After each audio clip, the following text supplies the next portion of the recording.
ಓಂ ಶಾಂತಿ. ಇಂದಿನ ಮುರಳಿಯ ದಿನಾಂಕ 16/1/2026. ಪ್ರಾತಂಬಳಿ ಓಂ ಶಾಂತಿ ಬಾಪ್ತಾದ ಮಧುಬಣ. ಮಧುರ ಮಕ್ಕಳೇ, ನೀವು ಯಾವುದೇ ಕರ್ಮ ಮಾಡುತ್ತೀರೆಂದರೆ ಅದರ ಫಲವು ಅವಶ್ಯವಾಗಿ ಸಿಗುತ್ತದೆ. ನಿಷ್ಕಾಮ ಸೇವೆಯಂತೂ ಕೇವಲ ಒಬ್ಬ ತಂದೆ ಮಾಡುತ್ತಾರೆ. ಪ್ರಶ್ನೆ: ಈ ತರಗತಿಯು ಬಹಳ ಅದ್ಭುತವಾಗಿದೆ, ಹೇಗೆ? ಇಲ್ಲಿ ಯಾವ ಮುಖ್ಯ ಪರಿಶ್ರಮ ಪಡಬೇಕಾಗಿದೆ? ಉತ್ತರ: ಇದೊಂದೇ ತರಗತಿಯಾಗಿದೆ. ಎಲ್ಲಿ ಚಿಕ್ಕ ಮಕ್ಕಳು ಕುಳಿತಿದ್ದಾರೆ, ವೃದ್ಧರು ಕುಳಿತಿದ್ದಾರೆ. ಈ ತರಗತಿಯು ಇಂಥ ಅದ್ಭುತವಾಗಿದೆ, ಯಾವುದರಲ್ಲಿ ಅಹಲ್ಯರು, ಕುಬ್ಜೆಯರು, ಸಾಧುಗಳು ಒಂದು ದಿನ ಇಲ್ಲಿ ಬಂದು ಕುಳಿತುಕೊಳ್ಳುತ್ತಾರೆ. ಇಲ್ಲಿ ನೆನಪಿದೆ, ಮುಖ್ಯ ಪರಿಶ್ರಮವಾಗಿದೆ. ನೆನಪಿನಿಂದಲೇ ಆತ್ಮ ಮತ್ತು ಶರೀರದ ಪ್ರಾಕೃತಿಕ ಚಿಕಿತ್ಸೆಯಾಗುತ್ತದೆ. ಆದರೆ ನೆನಪಿಗಾಗಿಯೂ ಜ್ಞಾನ ಬೇಕಾಗಿದೆ. ಗೀತೆ: ರಾತ್ರಿಯ ಪ್ರಯಾಣಿಕನೇ ಸುಸ್ತಾಗಬೇಡ. ಓಂ ಶಾಂತಿ. ಮಧುರಾತಿ ಮಧುರ ಆತ್ಮಿಕ ಮಕ್ಕಳು, ಗೀತೆಯನ್ನು ಕೇಳಿದಿರಿ. ಆತ್ಮಿಕ ತಂದೆಯು ಆತ್ಮಿಕ ಮಕ್ಕಳಿಗೆ ಇದರ ಅರ್ಥವನ್ನು ಸಹ ತಿಳಿಸುತ್ತಾರೆ. ಆಶ್ಚರ್ಯವೇನೆಂದರೆ, ಗೀತೆ ಅಥವಾ ಶಾಸ್ತ್ರ ಮೊದಲಾದವುಗಳನ್ನು ರಚಿಸಿದವರು ಇದರ ಅರ್ಥವನ್ನು ತಿಳ್ಕೊಂಡಿಲ್ಲ. ಪ್ರತಿಯೊಂದು ಮಾತಿಗೆ ಅರ್ಥವನ್ನು ತೆಗೆದುಕೊಳ್ಳುತ್ತಾರೆ. ಆತ್ಮಿಕ ತಂದೆ ಯಾರು ಜ್ಞಾನಸಾಗರ ಪತಿತ ಪಾವನರಾಗಿದ್ದಾರೆ ಅವರೇ ಕುಳಿತು ಇದರ ಅರ್ಥವನ್ನು ತಿಳಿಸುತ್ತಾರೆ. ರಾಜಯೋಗವನ್ನು ಸಹ ತಂದೆ ಕಲಿಸುತ್ತಾರೆ. ನೀವು ಮಕ್ಕಳು ತಿಳ್ಕೊಂಡಿದ್ದೀರಿ. ಈಗ ಪುನಃ ನಾವು ರಾಜರಿಗೂ ರಾಜರಾಗುತ್ತಿದ್ದೇವೆ. ಮತ್ಯಾವುದೇ ಶಾಲೆಗಳಲ್ಲಿ ನಾವು ಪುನಃ ಬ್ಯಾರಿಸ್ಟರ್ ಆಗುತ್ತೇವೆ ಎಂದು ಹೇಳುವುದಿಲ್ಲ. ಈ ಪುನಃ ಎಂಬ ಶಬ್ದವನ್ನು ಯಾರೂ ಹೇಳುವುದಿಲ್ಲ.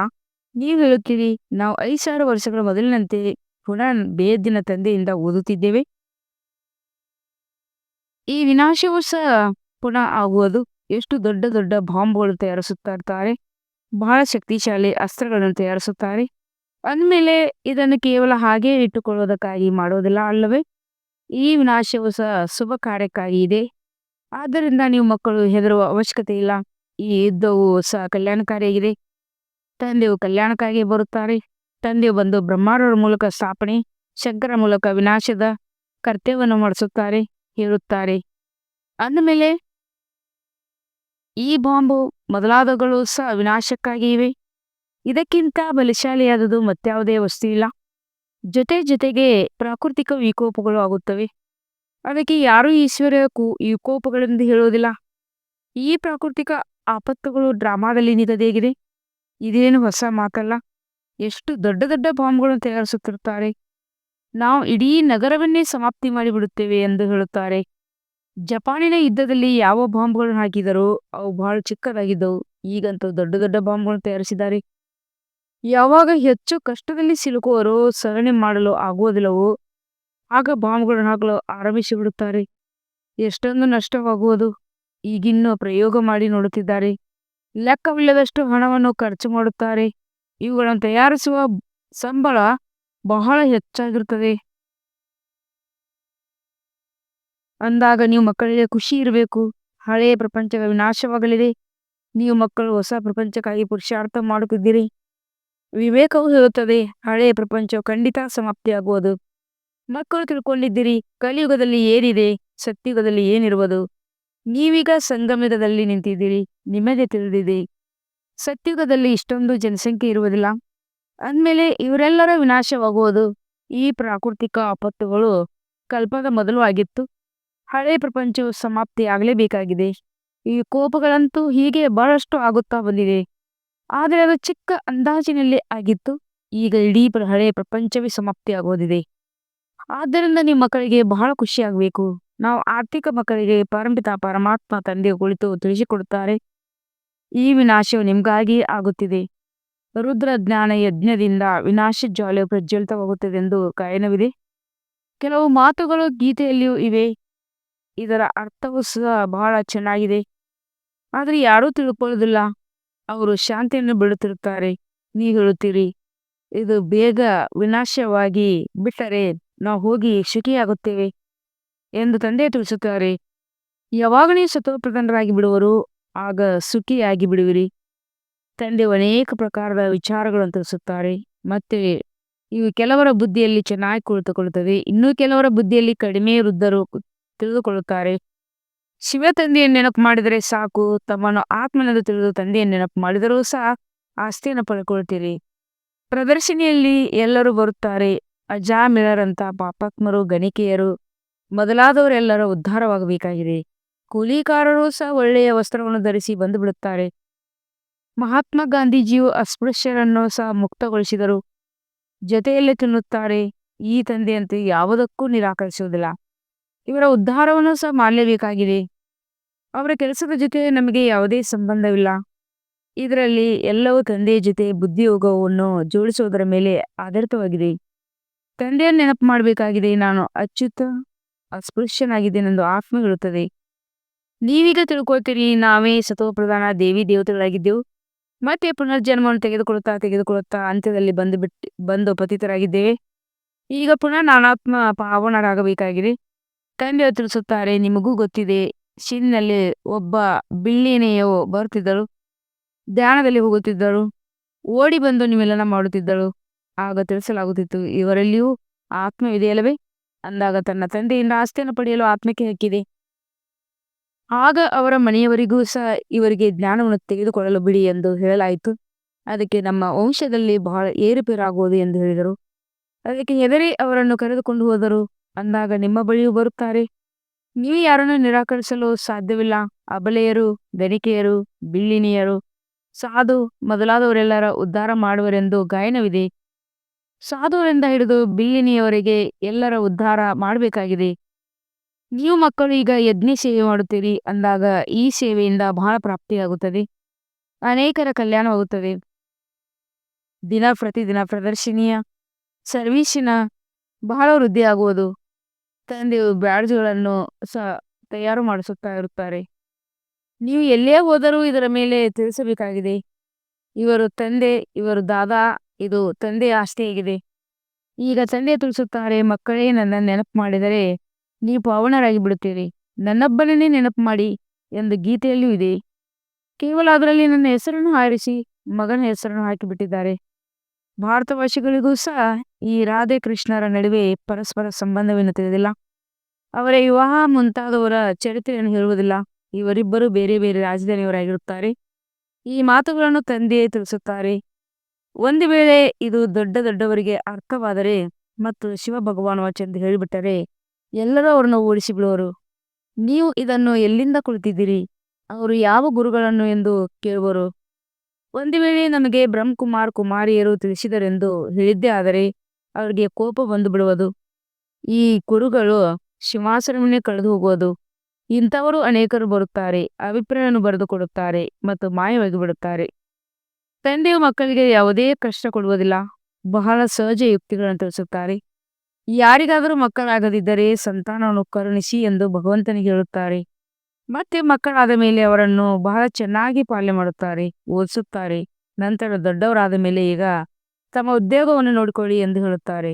ತಂದೆಯು ಮಕ್ಕಳನ್ನು ಪಾಲನೆ ಮಾಡಿ ಅವರನ್ನು ಯೋಗ್ಯರನ್ನಾಗಿ ಮಾಡುತ್ತಾರೆ. ಅಂದಮೇಲೆ ತಂದೆಯು ಮಕ್ಕಳ ಸೇವಕನಾದರಲ್ಲವೇ? ಈ ತಂದೆಯು ಸಹ ಮಕ್ಕಳ ಸೇವೆ ಮಾಡಿ ಜೊತೆ ಕರೆದುಕೊಂಡು ಹೋಗುತ್ತಾರೆ. ಮಕ್ಕಳು ದೊಡ್ಡವರಾಗಿ ಉದ್ಯೋಗ ವ್ಯವಹಾರಗಳಲ್ಲಿ ತೊಡಗಿದರೆ ನಾವು ವೃದ್ಧರಾದ ಮೇಲೆ ನಮ್ಮ ಸೇವೆ ಮಾಡುವರೆಂದು ಲೌಕಿಕ ತಂದೆಯು ತಿಳಿದುಕೊಳ್ಳುತ್ತಾರೆ. ಆದರೆ ಈ ತಂದೆಯಂತೂ ಫಲವನ್ನು ಅಪೇಕ್ಷಿಸುವುದಿಲ್ಲ.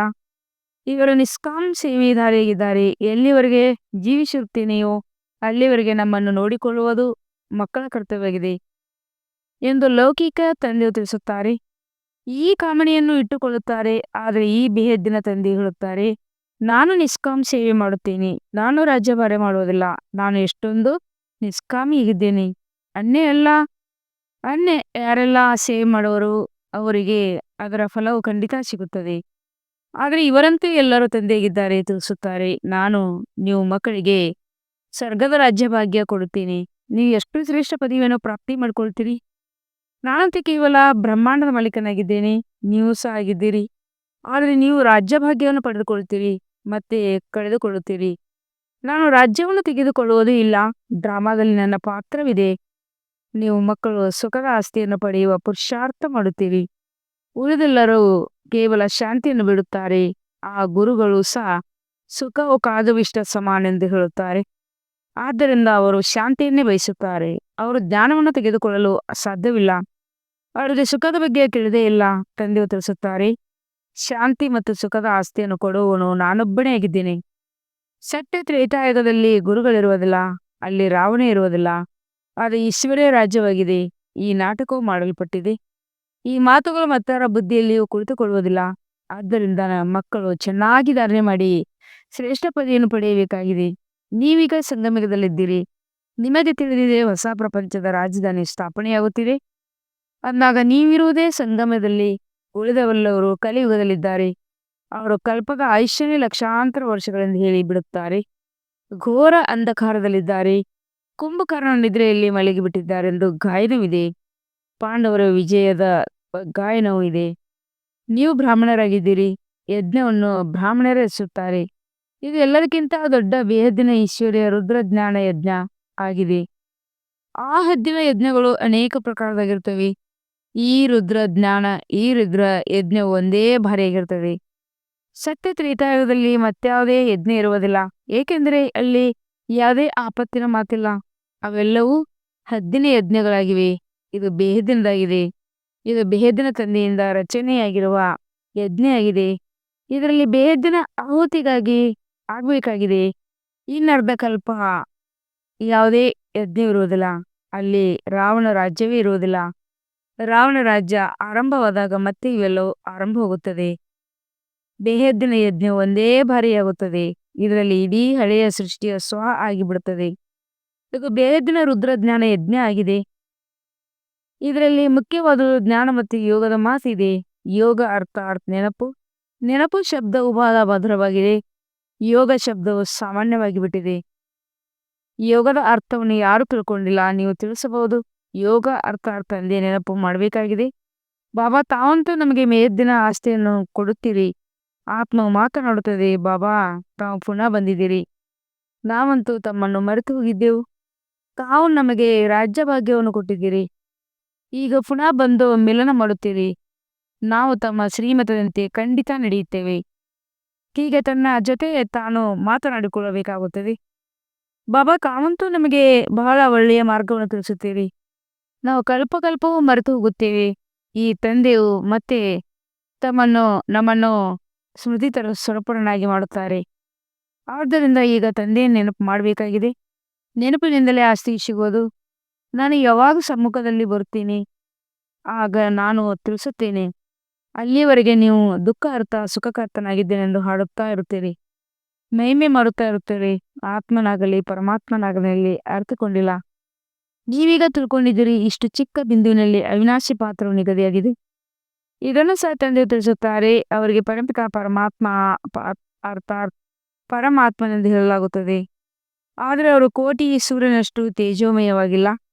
ತಂದೆ ತಿಳಿಸುತ್ತಾರೆ, ನಾನು ಶಿಕ್ಷಕನ ತರ ನಿಮಗೆ ಓದಿಸುತ್ತಾ ಇರುತ್ತೇನೆ. ಎಷ್ಟೊಂದು ಮಂದಿ ಮಕ್ಕಳಿದ್ದಾರೆ. ಈ ತರಗತಿಯನ್ನು ನೋಡಿ, ಎಷ್ಟು ಅದ್ಭುತವಾಗಿದೆ. ಇದರಲ್ಲಿ ಯಾರ್ಯಾರು ಓದುತ್ತಾರೆ? ಅಬಲೆಯರು, ಕುಬ್ಜೆಯರು, ಸಾಧುಗಳು ಸಹ ಒಂದು ವೇಳೆ ಬಂದು ಕುಳಿತುಕೊಳ್ಳುತ್ತಾರೆ. ಚಿಕ್ಕ ಮಕ್ಕಳು, ವೃದ್ಧರು ಎಲ್ಲರೂ ಕುಳಿತಿದ್ದಾರೆ. ಇಂತಹ ಶಾಲೆಯನ್ನು ಎಂದಾದರೂ ನೋಡಿದ್ದೀರಾ? ಇಲ್ಲಿ ಸರ್ವೀಸಿನ ಪರಿಶ್ರಮ ಇದೆ. ಈ ನೆನಪು ಸಮಯ ತೆಗೆದುಕೊಳ್ಳುತ್ತದೆ. ನೆನಪಿನ ಪುರುಷಾರ್ಥ ಮಾಡುವುದು ಸಹ ಜ್ಞಾನವಲ್ಲವೇ? ನೆನಪಿಗಾಗಿಯೂ ಜ್ಞಾನ ಬೇಕಾಗಿದೆ. ಚಕ್ರದ ಬಗ್ಗೆ ತಿಳಿಸುವುದಕ್ಕೂ ಜ್ಞಾನ ಬೇಕಾಗಿದೆ. ಇದಕ್ಕೆ ಸತ್ಯವಾದ ಪ್ರಾಕೃತಿಕ ಚಿಕಿತ್ಸೆ ಎಂದು ಹೇಳಲಾಗುತ್ತದೆ. ನಿಮ್ಮ ಆತ್ಮವು ಸಂಪೂರ್ಣ ಪವಿತ್ರವಾಗಿ ಬಿಡುತ್ತದೆ. ಅಲ್ಲಿ ಶರೀರದ ಚಿಕಿತ್ಸೆಯಾಗುತ್ತದೆ. ಇದು ಆತ್ಮಿಕ ಚಿಕಿತ್ಸೆಯಾಗಿದೆ. ಆತ್ಮದಲ್ಲೇ ತುಕ್ಕು ಬೀಳುತ್ತದೆ. ಸತ್ಯ ಚಿನ್ನವಾಗಿದ್ದರೆ ಅಪ್ಪಟ ಆಭರಣಗಳೇ ತಯಾರಾಗುತ್ತವೆ. ಈಗ ಇಲ್ಲಿ ಮಕ್ಕಳಿಗೆ ತಿಳಿದಿದೆ. ಶಿವ ತಂದೆಯ ಸಮ್ಮುಖದಲ್ಲಿ ಬಂದಿದ್ದಾರೆ. ಮಕ್ಕಳು ತಂದೆಯನ್ನು ಖಂಡಿತ ನೆನಪು ಮಾಡಬೇಕಾಗಿದೆ. ನೀವೀಗ ಹಿಂತಿರುಗಿ ಹೋಗಬೇಕಾಗಿದೆ. ಈ ದಡದಿಂದ ಆ ದಡವನ್ನು ಸೇರಬೇಕಾಗಿದೆ. ತಂದೆ ಆಸ್ತಿ ಮತ್ತು ಮನೆಯನ್ನು ನೆನಪು ಮಾಡಿ. ಅದು ಮಧುರ ಶಾಂತಿಧಾಮವಾಗಿದೆ. ಅಶಾಂತಿಯಿಂದ ದುಃಖ ಹೋಗುತ್ತದೆ. ಶಾಂತಿಯಿಂದ ಸುಖ ಸಿಗುತ್ತದೆ. ಸತ್ಯಯುಗದಲ್ಲಿ ಸುಖ, ಶಾಂತಿ, ಸಂಪತ್ತು ಎಲ್ಲವೂ ಇರುತ್ತದೆ. ಅಲ್ಲಿ ಜಗಳ, ಕಲಹ ಮಾತೇ ಇರುವುದಿಲ್ಲ. ಮಕ್ಕಳಿಗೆ ಇದೇ ಚಿಂತೆ ಇರಲಿ. ನಾವು ಸತೋಪ್ರಧಾನ ಸತ್ಯ ಚಿನ್ನವಾಗಬೇಕಾಗಿದೆ. ಆಗಲೇ ಶ್ರೇಷ್ಠ ಪದವಿಯನ್ನು ಪಡೆಯಿರಿ. ಈ ಆತ್ಮಿಕ ಭೋಜನವು ನಿಮಗೆ ಸಿಗುತ್ತದೆ. ಅದನ್ನು ಮತ್ತೆ ಮೆಲುಕು ಹಾಕಬೇಕು. ಇಂದು ಯಾವ ಮುಖ್ಯ ಮಾತುಗಳನ್ನು ಕೇಳಿದೆನು ಎಂದು ಇದನ್ನು ಸಹ ತಿಳಿಸಿದೆವು. 2 ಯಾತ್ರೆಗಳಿವೆ. ಒಂದು ಆತ್ಮಿಕ, ಇನ್ನೊಂದು ಶಾರೀರಿಕ. ಈ ಆತ್ಮಿಕ ಯಾತ್ರೆ ಕೆಲಸಕ್ಕೆ ಬರುವುದು ಭಗವಾನ್ ವಾಚ್ ಮನ್ ಬನಾವ ಒಳ್ಳೆಯದು. ಮಧುರಾತಿ ಮಧುರ ಅಗಲಿ ಹೋಗಿ ಮರಳಿ ಸಿಕ್ಕಿರುವ ಮಕ್ಕಳ ಪ್ರತಿ ಮಾತ್ಪೀತ ಭಕ್ತರ ನೆನಪು ಪ್ರೀತಿಯ ಸುಪ್ರಭಾತ. ಆತ್ಮಿಕ ಮಕ್ಕಳಿಗೆ ಆತ್ಮಿಕ ತಂದೆಯೇ ನಮಸ್ತೆ. हम रूहानी बच्चों की रूहानी बाप दादा को याद प्यार और गुड मॉर्निंग और नमस्ते नमस्ते नमस्ते. शुक्रिया बाबा शुक्रिया. ವಹ ಬಾಬಾ ವಹ. ಧಾರಣೆಗಾಗಿ ಮುಖ್ಯ ಸಾರ 1ನೇ ಪಾಯಿಂಟ್ ಆಗಿದೆ. ಈ ವಿನಾಶವು ಶುಭ ಕಾರ್ಯಕ್ಕಾಗಿ ಆಗಲಿದೆ, ಆದ್ದರಿಂದ ಹೆದರಬಾರದು. ಕಲ್ಯಾಣಕಾರಿ ತಂದೆಯು ಕಲ್ಯಾಣದ ಕಾರ್ಯವನ್ನು ಮಾಡಿಸುತ್ತಾರೆ. ಈ ಸ್ಮೃತಿಯಿಂದ ಸದಾ ಖುಷಿಯಲ್ಲಿರಬೇಕಾಗಿದೆ. 2ನೇ ಪಾಯಿಂಟ್, ಸದಾ ಒಂದೇ ಚಿಂತೆ ಇರಲಿ. ಸತೋಪ್ರಧಾನ ಸತ್ಯ ಚಿಹ್ನವಾಗಿ ಶ್ರೇಷ್ಠ ಪದವಿಯನ್ನು ಪಡೆಯಬೇಕಾಗಿದೆ. ಯಾವ ಆತ್ಮಿಕ ಭೋಜನದ ಸಿಗುತ್ತದೆಯೋ ಅದನ್ನು ಮೆಲುಕು ಹಾಕಬೇಕಾಗಿದೆ. ಯಾವ ಆತ್ಮಿಕ ಭೋಜನ ಸಿಗುತ್ತದೆ ಅದನ್ನು ಮೆಲುಕು ಹಾಕಬೇಕಾಗಿದೆ. ವರದಾನ: ತಮ್ಮನ್ನು ಜವಾಬ್ದಾರಿಯಿಂದ ತಿಳಿದುಕೊಂಡು ಪ್ರತಿ ಕರ್ಮವನ್ನು ಮಾಡುತ್ತಾ ಯಥಾರ್ಥ ರೀತಿಯಿಂದ ಮಾಡುವಂತ ಸಂಪೂರ್ಣ ಸಿದ್ಧಿ ಸ್ವರೂಪವ. ಈ ಸಮಯದಲ್ಲಿ ತಾವು ಸಂಗಮಯುಗದ ಶ್ರೇಷ್ಠ ಆತ್ಮಗಳು. ಈ ಪ್ರತಿ ಶ್ರೇಷ್ಠ ಕರ್ಮವು ಇಡೀ ಕಲ್ಪಕ್ಕಾಗಿ ವಿಧಾನವಾಗುತ್ತದೆ. ಅಂದ ಮೇಲೆ ಪ್ರತಿ ಕರ್ಮದಲ್ಲಿ ತಮ್ಮನ್ನು ವಿಧಾನದ ರಚಯಿತನೆಂದು ತಿಳ್ಕೊಂಡು ಮಾಡಿರಿ. ಇದರಿಂದ ಸ್ವತಃವಾಗಿಯೇ ಹುಡುಗಾಟಿಕೆಯು ಸಮಾಪ್ತಿಯಾಗುತ್ತದೆ. ಸಂಗಮಯುಗದಲ್ಲಿ ನಾವು ವಿಧಾನ ರಚಯಿತ ಜವಾಬ್ದಾರಿ ಆತ್ಮರಾಗಿದ್ದೇವೆ ಎಂಬ ಈ ನಿಶ್ಚಯದಿಂದ ಪ್ರತಿಯೊಂದು ಕರ್ಮವನ್ನು ಮಾಡುತ್ತಿರೆಂದರೆ ಅವಶ್ಯವಾಗಿ ಯಥಾರ್ಥ ವಿಧಿಯಿಂದ ಮಾಡಿರುವಂತಹ ಕರ್ಮದ ಸಂಪೂರ್ಣ ಸಿದ್ಧಿಯು ಪ್ರಾಪ್ತಿಯಾಗುವುದು. ಸ್ಲೋಗನ್: ಸರ್ವಶಕ್ತಿವಂತ ತಂದೆಯ ಜೊತೆ ಇದ್ದಾರೆಂದರೆ ಮಾಯೆ ಕಾಗದ ಹುಲಿಯಾಗಿ ಬಿಡೋದು. ಅವಕ್ತ ಸೂಚನೆಗಳು: ಈ ಅವಕ್ತ ಮಾಸದಲ್ಲಿ ಬಂಧನ ಮುಕ್ತರಾಗಿ ಜೀವನ ಮುಕ್ತರ ಸ್ಥಿತಿಯ ಅನುಭವ ಮಾಡ್ರಿ. ಸದಾ ಜೀವನ್ಮುಕ್ತಿಯಾಗಿರಲು ಸಹಜ ಸಾಧನ ನಾನು ಮತ್ತು ನನ್ನ ಭಾವ. ಏಕೆಂದರೆ ನನ್ನದು ಎನ್ನುವುದೇ ಬಂಧನವಾಗಿದೆ.